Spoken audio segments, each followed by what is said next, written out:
Di dalam kitab Musarar diceritakan bahwa pada masa dahulu Pulau Jawa terkenal sangat angker dan kondisinya tak karuan. Pengaruh magis di tanah Jawa masih begitu kuat di mana banyak jin dan setan menghuni setiap sudut tanah Jawa yang saat itu masih berbentuk hutan belantara.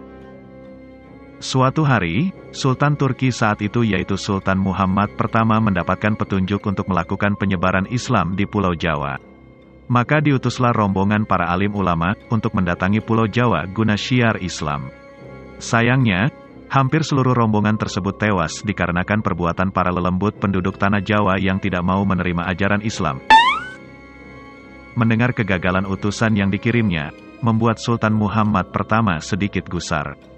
Akhirnya ia pun memerintahkan seseorang yang terkenal alim, ahli ruqyah, memiliki kemampuan untuk berinteraksi dengan dunia gaib, serta memiliki keahlian dalam membabat tanah yang angker.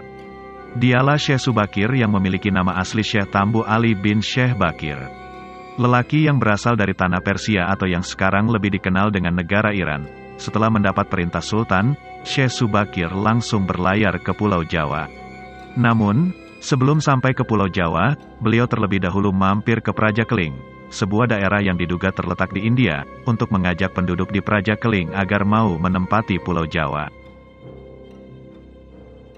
Sekitar 20.000 penduduk Praja Keling turut serta dalam pelayaran Syekh Subakir menuju Pulau Jawa. Sesampainya di Pulau Jawa, Syekh Subakir langsung menuju ke Gunung Tidar yang diyakini sebagai titik pusat dari tanah Jawa. Di puncak Gunung Tidar, Syekh Subakir memasang tumbal berupa batu hitam yang sudah dirajah. Batu tersebut dikenal dengan nama Aji Kalacakra yang mampu menetralisir daya magis negatif dari bangsa jin. Selama 3 hari 3 malam, batu tersebut mengeluarkan hawa yang sangat panas. Sehingga membuat para lelembut terpaksa menyingkir ke Laut Selatan Jawa. Kegegeran di dunia gaib pun mengusik ketenangan Ki Semar Badrayana, sang danyang tanah Jawa, yang selama ribuan tahun khusyuk bertapa. Selanjutnya terjadilah adu kekuatan antara Syekh Subakir dengan Ki Semar selama 40 hari 40 malam. Sebab sama-sama kuatnya, akhirnya Ki Semar menawarkan sebuah perundingan kepada Syekh Subakir yang mana menghasilkan sebuah perjanjian yang terkenal dengan sebutan Perjanjian Sabda Palon. Syekh Subakir menyampaikan maksud kedatangan beliau ke tanah Jawa guna menyebarkan ajaran Islam, agama yang dibawa oleh Nabi Muhammad sebagai pamungkas agama Samawi. Kemudian Ki Semar pun memperbolehkan Syekh Subakir untuk menyebarkan agama Islam di tanah yang ia lindungi. Namun, dengan beberapa syarat. Pertama, penyebaran ajaran Islam tidak boleh dilakukan dengan cara paksaan apalagi dengan jalan peperangan.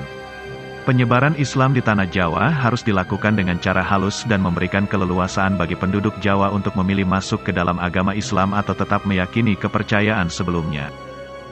Kedua, akulturasi antara Islam dengan budaya Jawa dalam pendirian tempat peribadatan.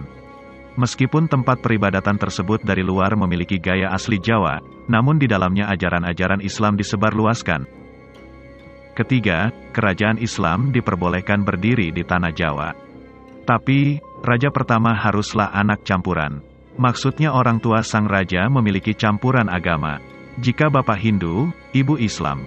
Sebaliknya jika bapak Islam, ibu Hindu. Keempat, tidak boleh mengubah orang Jawa menjadi orang yang kearab-araban. Biarkanlah padi tetap ditanam di sawah dan kurma tetap ditanam di padang pasir.